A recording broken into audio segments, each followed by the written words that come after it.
people killed, 3 injured as IEDs planted by terrorists explode in Borno State. Amid defections, PDP's National Working Committee holds emergency meeting in Abuja. And NBA warns Rivers State Sole Administrator Ibas against misuse of powers and executive rascality.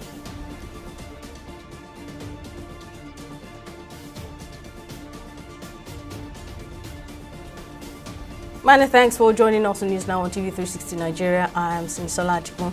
At least 26 people, including 4 women and 6 children, have been killed in an improvised explosive device attack along the Rankala-Balge to Gamboru-Ngala Road in Borno State. 3 other individuals sustained varying degrees of injuries in the incident. The incident reportedly happened at approximately 11 a.m. on Monday, April 28, when the convoy unknowingly entered an area where the IEDs had been strategically placed. The explosives were triggered by vehicle movement, resulting in casualties. Emergency response teams were deployed promptly to the scene to carry out evacuation and provide medical assistance to the wounded. In an earlier development, suspected Boko Haram terrorists have killed 15 mourners and abducted many in Kwaple, a village near the Chibok local government area in Borno State. Confirming the attack, the chairman of Chibok local government area, Modu Mustafa, said it occurred around 7 p.m. on Monday when they gathered in a funeral rite for a community member. Well, let's cross over to our correspondent in Maiduguri, Solomon Josiah, to get the latest following these in the wake of these attacks. Now, Solomon, from what you have witnessed and information gathered, what is the current situation in Borno State following these attacks? Well, Borno State has been known for a long time insurgency, and what happened yesterday is not a different thing apart from what has been happening. Well, yesterday afternoon, a bomb blast exploded, an IED bomb blast exploded in Ren. Ren is the headquarters of Kalabalge, and Kalabalge leads to Gamboru-Ngala. And unknowingly, these bomber boss stepped on a planted,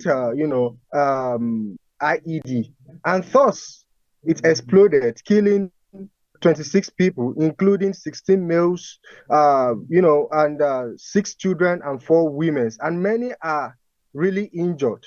But then they are receiving treatment in teaching hospital in Maiduguri here.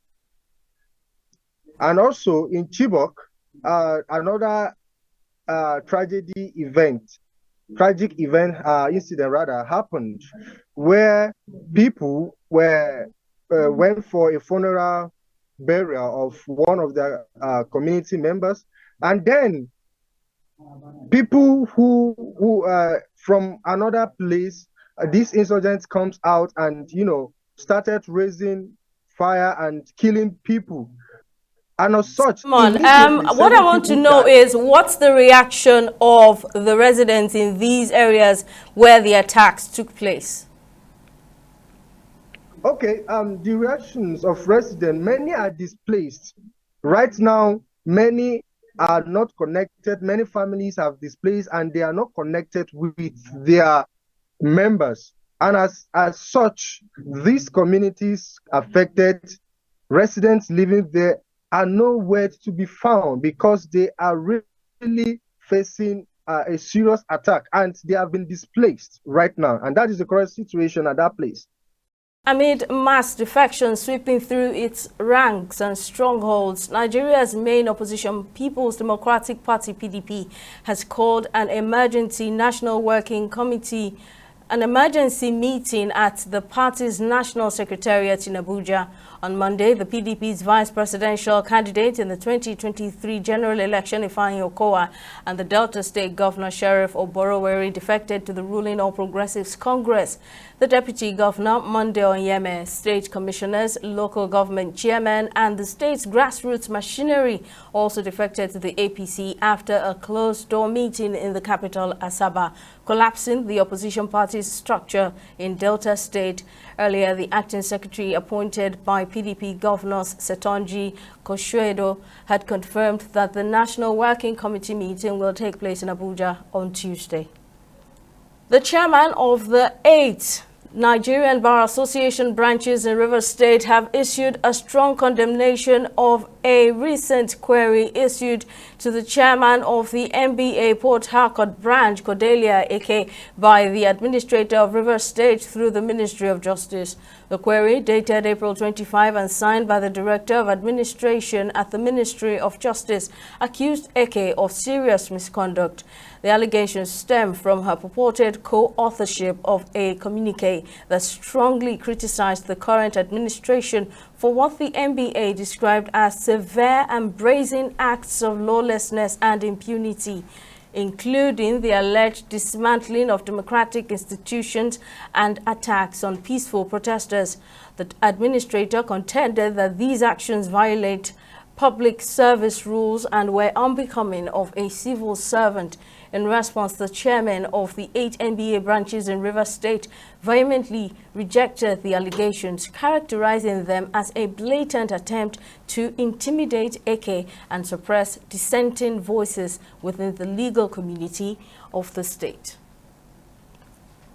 The facts, as stated in our press statement of 9th of April 2025, are as a result of submissions made and resolutions reached in the meetings of our respective branches over the appointment and actions of the sole administrator under the guise of state of emergency, for he was appointed to maintain law and order and to foster peace in the state. Our brother chairman of Port Harcourt did not co-author or sign our press statement of 9th April 2025 or other of our statements in her personal capacity as a civil servant of Rivers State government, but as her position as the chairman of Port Harcourt branch of the Nigerian Bar Association. This she did alongside her brother chairman of the 7 branches of the Nigerian Bar Association in Rivers State to state the positions of NBA branches in Rivers State, which are in tandem with the position of Nigerian Bar Association at the national level, as stated by our national president, Mazi Afamo Sigwe SAN, in his press release of 18th March 2025. We consider the issuance of this query to our brother chairman as an unfortunate act the sole administrator has decided to use to suppress freedom of speech and constitutional rights of the good people of Rivers State against his various incidences of dismantling of peaceful democratic institutions already in existence in Rivers State, and other acts and actions capable of causing breach of peace instead of maintaining the peace, which was the primary claim for his appointment as sole administrator in Rivers State. The query to our brother chairman is nothing but a ploy by which the sole administrator seeks to intimidate her into discontinuing her functions and duties as chairman of NBA Port Harcourt branch, and an attempt to intimidate lawyers in Rivers State, and by extension other good people of Rivers State, from standing up and speaking against executive rascality and impunity. In other legal matters, the trial of the leader of the proscribed indigenous people of Biafra, Nnamdi Kanu, on terrorism charges brought against him by the federal government has kicked off on Tuesday at the Federal High Court in Abuja, with the first witness testifying behind camera. Justice James Omotosho had granted permission to the government for its witnesses to give evidence behind camera following a request to that effect. The judge had granted the permission while delivering ruling in an ex parte application filed by the federal government's lawyer Adegboyega Solomon, who had informed the court that the charges against Kanu borders on serious offense of terrorism, hence the need to protect the witnesses. Justice James Omotosho has now fixed May 2, 2025 for cross-examination of the witnesses. We're very comfortable, but first of all, we thank God for today. We thank God that the matter has eventually kicked off without rancor, you needed to have been in court to observe the proceedings. All the parties cooperated, and PW1 testified. PW1 is Mr. AAA, as he was designated. He investigated the matter 10 years ago, and today he came and gave his evidence and tendered documents. The matter is very simple. The state has a case against our client, and we are defending him. And for the first time, the matter has been opened, and we have heard what the evidence is. On Friday, we are coming back to cross-examine him. But in the main, the matter has commenced on a good note, very sound note, very civilized trial. And we hope by the grace of God we'll continue on this note and get to the end. What I can add is we are finally here. The government is finally having the trial that it desires. Our position still remains unchanged despite the ongoing trial. That our client is innocent of the charges, that the case is driven by political considerations, and in the end, the innocence of our client will be established. So we take it from here to 2nd May, when we are going to subject the government witness who testified today. We are going to submit him to, or subject him to cross-examination, and then the truth shall begin to be revealed to everybody. Following accusations of sexual harassment leveled against Senate President Godswill Akpabio by Kogi Central Senator Natasha Akpoti-Uduaghan, renowned lawyer and former president of the Nigerian Bar Association, Olisa Agbakoba, has written a second letter to the suspended senator demanding a retraction of what he described as her clearly false and unsubstantiated allegations. Agbakoba, who addressed journalists on Tuesday, said the latest letter became necessary owing to the fact that the embattled senator had failed to clarify the significant contradictions in her allegations against Akpabio, as demanded in his first letter dated April 14, 2025. According to him, the duty to prove the allegation rests with the embattled Kogi senator. Agbakoba, who is also the Senate president's lawyer, says Akpoti-Uduaghan needs to either apologize for her false allegation against the Senate president or they meet in court.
A civil society group, the Northern Democratic Watch, has accused Governor Dauda Lawal of Zamfara State of impunity and suspending the constitution for selfish reasons, leading to a constitutional crisis in the state.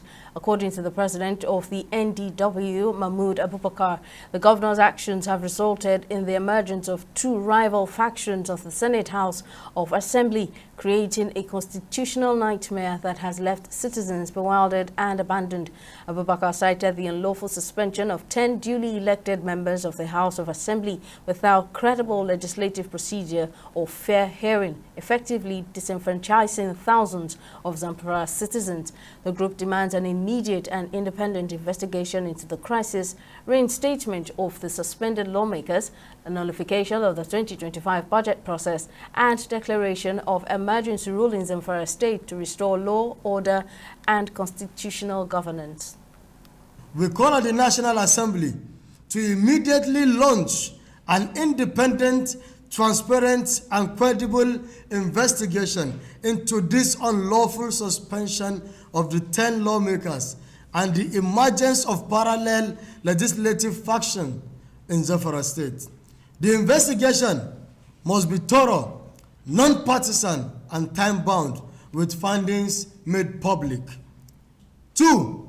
Reinstatement of the suspended lawmakers. We demand the immediate reinstatement of the 10 illegally suspended members of the Zamfara State House of Assembly. Their suspension is unconstitutional, illegitimate, and represent an unacceptable violation of their rights and the rights of the people they represent. 3. Nullification of the 2025 budget process. The purported passage of the 2025 appropriation bill conducted under such illegal and chaotic circumstances must be immediately nullified. We urge the National Assembly to supervise a proper legislative process that respects constitutional order, due process, and democratic norms before any budget can be deemed valid in Zamfara State. It's time for a break. Still to come on News Now. Kremlin rejects Kyiv's proposal for a 30-day ceasefire. We'll bring you details shortly.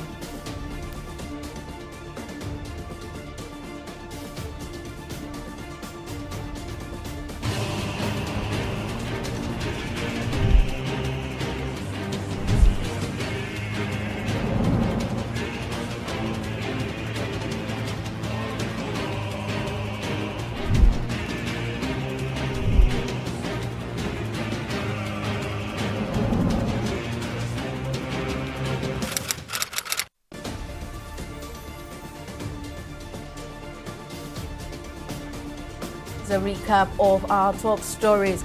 At least 26 people, including 4 women and 6 children, have been killed in an improvised explosive device attack along Renkala-Balge to Gamboru-Gala Road in Borno State. 3 other individuals sustained varying degrees of injuries in the incident.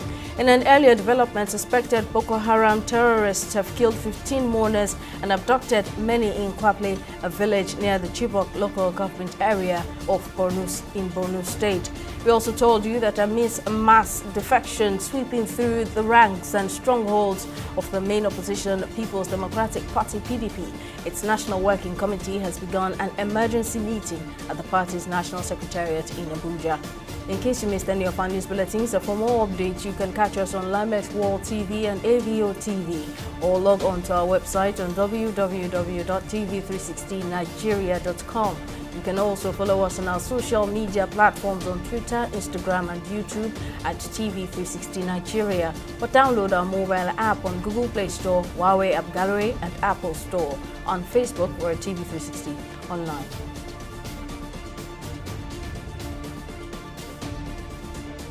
In the last 3 years, we have built a multi-purpose center, which is the envy of all in our constituency. And I can tell you that the people who are living there are already enjoying it. Guy, do you think what this man just said is true? See, I seriously doubt. I'm sure it's one of those their silly lies. And wait, do you know there's a way to find out if these things he's saying is true or not? This is the Construct app. It gives people like us a sure way to track implementation of constituency projects. It gives valid and verified information on location of projects, amounts allocated, amount funded, the level of job done, and even the profiles of concerned legislators. You and I can post directly on this app. Are you serious? This is the go-to app if you want to know how our Commonwealth is being expanded by the government. Wow. Let's even see if what this man said is true. Show me. The Construct app is developed by Other Paper Nigeria with support from USAID and is available on both Google Play Store and Apple Store. And it's true. Of course, I told you.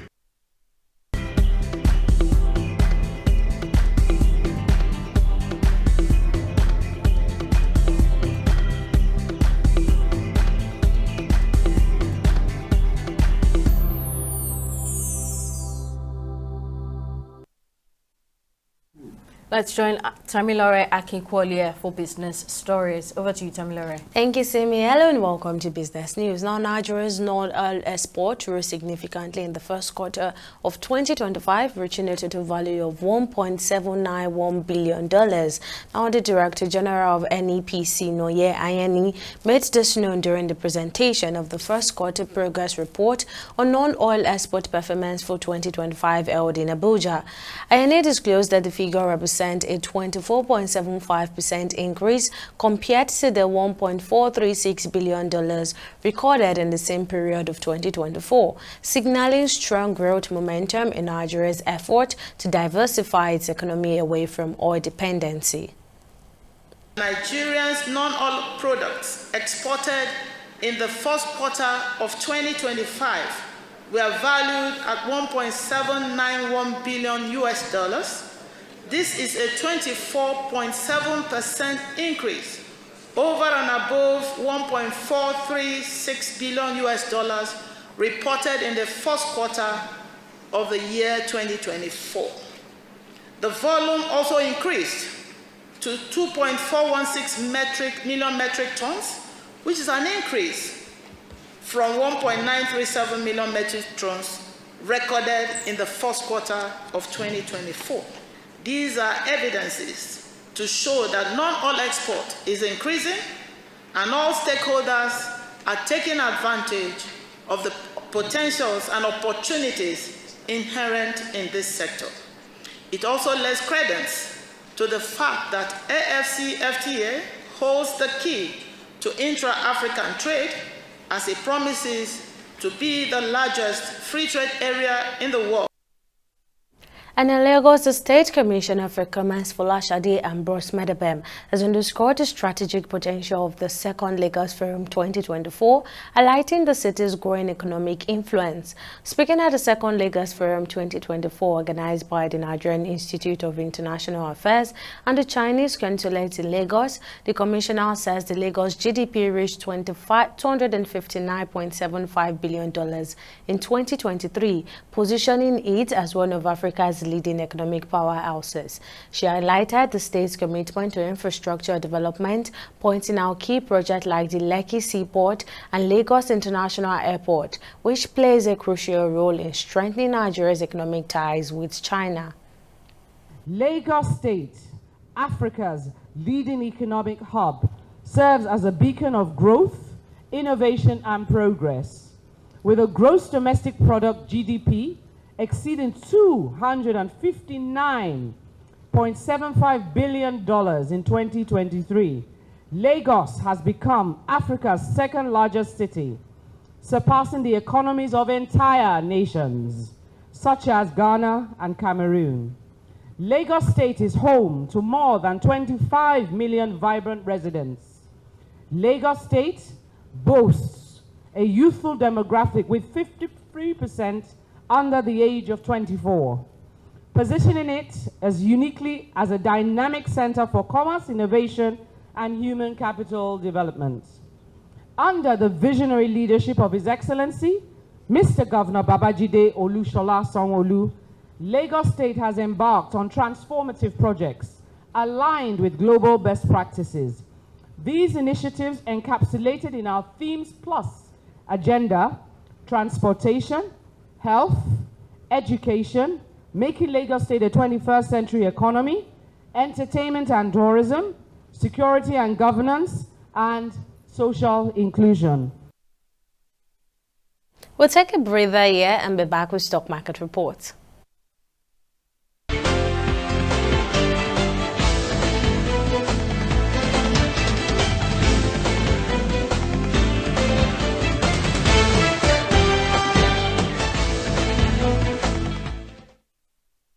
The Nigerian exchange market closed in the red today, reversing the gains recorded on the first trading day of the week. Now, the all-share index dipped by 0.17%, reflecting a modest decline in investor sentiment. However, the market capitalization surprisingly inched higher by 1 trillion naira, closing at 66.58 trillion naira, indicating some resilience in the broader equity market. Trading activity, however, remained active, with 125 listed equities participating participating in the day session. Of those, 33 stocks gained, while 20 recorded losses. On the losing side, livestock feed topped the chart with a 9.71% decline, closing at 7.72 kobo per share, and it was closely followed by Multiverse Mining and Exploration, which also posted a significant loss. Now, market turnover saw a significant boost. Investors exchanged a total of 733 million volumes of shares, valued at over 35 billion naira across 16,619 deals. When compared to Monday's session, this represents a 46% increase in volume, a whopping 191% jump in turnover, although there was a slight 6% decline in the number of deals. Now, globally, the mood was more upbeat. All our select global stock indices closed on a positive note. The U.S. Dow Jones Industrial Average rebounded after yesterday's loss, mirroring improved investor confidence. Other major market index, such as the UK FTSE and Japan's Nikkei, also ended in the green territory. Meanwhile, at the foreign exchange market, the naira remains under pressure. On the black market, it traded at 1,615 naira to the dollar, 2,050 naira to the Great British pounds, and 1,710 naira to the euros. And that's it on today's business and stock market roundup. Over to you, Simi, for the rest of the news. Thank you very much, Tamilare. And Canada's Prime Minister Mark Carney says his country will never yield to the United States as he declared victory in federal elections early on Tuesday, following a campaign overshadowed by relentless provocations and steep trade tariffs imposed by U.S. President Donald Trump. The Liberal Party leader issued a stunning rebuke to Trump as he sent a message of unity to a divided nation, promising to represent everyone who calls Canada home. Carney reiterated statement he made on the campaign trail about the vastly changed nature of Canada's relationship with the United States. And Kremlin spokesman Dmitry Peskov has rejected a proposal from Kyiv to extend a unilateral 3-day ceasefire declared by Russian President Vladimir Putin in early May to a full 30 days. Peskov confirmed that Moscow had reviewed the offer put forward by Ukrainian President Volodymyr Zelensky, but stated that several key issues needed to be resolved first. In March, Putin had outlined conditions when U.S. President Donald Trump proposed a similar 30-day ceasefire. This included restrictions on Ukraine using the pause to regroup and rearm its forces. On sport, after a promising but slightly below par start to her 2025 Diamond League season, Nigeria's Tobi Amusan is gearing up for her next challenge at the Shanghai Diamond League on May 3, 2025. The world record holder in the women's 100-meter hurdles will aim to improve her fourth-place finish at the season opening in China, where she clocked a time of 12.74 seconds. Amusan's first race of the season, which marked her return to the discipline since the Paris 2024 Olympics, saw her finish behind reigning world champion Danielle Williams, who claimed victory with a time of 12.53 seconds. And that's it on News Now. Many thanks for watching. We'll see you again next time.